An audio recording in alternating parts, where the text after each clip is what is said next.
Gaza में जंग और ज्यादा भड़क गई है और अब इजरायली वजीर-ए-आजम बेंजामिन नेतन्याहू ने डोनाल्ड ट्रंप के उस मुतनाज़म मंसूबे की भी हिमायत कर दी है जिसमें गाजा के फिलिस्तीनियों को दूसरे ममालिक में बसाने की बात कही गई है। इससे तजवीज ने मिडिल ईस्ट में इस्तेहकाम और इंसानी बहरान को लेकर गहरी फिक्र बढ़ा दी है। अक़वाम मुत्तहिदा सेक्रेटरी जनरल एंटोनियो गुतरेस ने गाजा में जरूरी इंसानी मदद के फरहमी रोकने को लेकर इजराइल की सख्त मजम्मत की है और गाजा को एक मौत का मैदान बताया है। नेतन्याहू ने मीडिया से बात करते हुए कहा कि उन्होंने ट्रंप से मुलाकात के बाद इस मंसूबे की हिमायत की है, साथ ही ईरान के न्यूक्लियर प्रोग्राम को लेकर फौजी मुदाखलत की जरूरत पर भी जोर दिया। उन्होंने तुर्की के सीरिया में फौजी अड्डे बनाने के मंसूबे की भी मुखालिफत की है जिसे उन्होंने इजराइल के लिए खतरा बताया। तो वहीं गाजा में वजारत सेहत के मुताबिक 18 मार्च को जंगबंदी टूटने के बाद से अब तक करीब 1500 फिलिस्तीनी मारे जा चुके हैं और 3600 से ज्यादा जख्मी हुए हैं। कुल मौतों का दादोशुमार 50,500 को पार कर चुका है।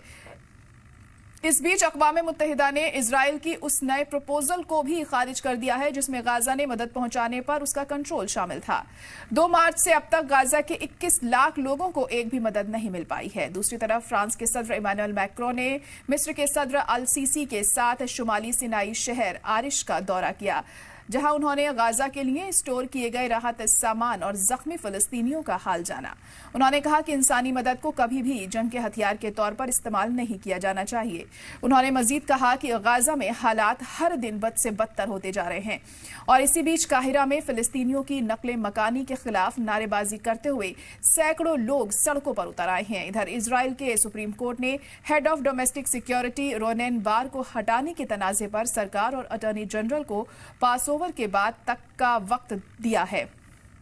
ताकि कोई हल निकल सके।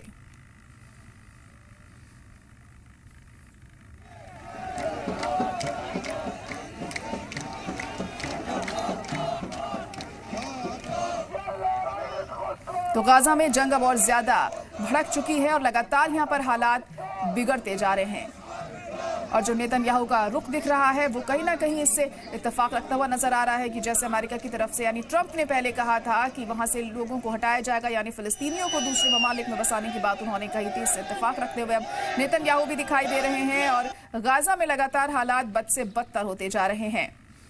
लगातार मौत का आंकड़ा भी बढ़ रहा है क्योंकि हमले इजराइल की तरफ से लगातार जारी हैं गाजा में और गाजा एक मौत का मैदान बनता जा रहा है। हालांकि तमाम कोशिशों के बावजूद भी वहां पर हालात नहीं सुधर रहे हैं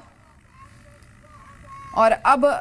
अमेरिका के उस मंसूबे पर हामी भरता हुआ इजराइल भी दिखाई दे रहा है जिसमें कहा गया था कि तमाम फिलिस्तीनियों को अब दूसरे मुल्क में बसाया जाएगा, लेकिन गाजा में हालात सुधरने का नाम नहीं ले रहे हैं और ऐसे में अब जो दूसरे ममालिक हैं, जो दूसरे अरबी कंट्रीज हैं, उनकी तरफ से क्या रुख इस पर रहता है ये भी बहुत अहम हो जाता है क्योंकि बार बार हालात बेहतर करने के लिए, नॉर्मल करने के लिए तमाम कवायद की जाती है, मीटिंग्स होती हैं, बैठकें होती हैं, लेकिन उसका कोई नतीजा निकलकर सामने नहीं आता है और दिन बीतते जा रहे हैं लेकिन गाजा में बदस्तूर वही हाल बना हुआ है और हमलों में भी लगातार इजाफा ही हो रहा है इजराइल की तरफ से।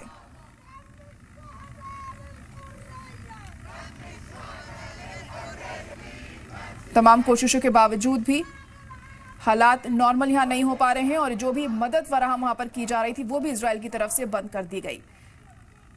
और सवाल बार बार यही उठता है कि आखिर बार बार नॉर्मल हालात करने का दावा करने वाले ट्रंप अब क्यों कोई बड़ा कदम नहीं उठा रहे हैं इसको लेकर और इजराइल का लगातार इस मामले में साथ दे रहे हैं।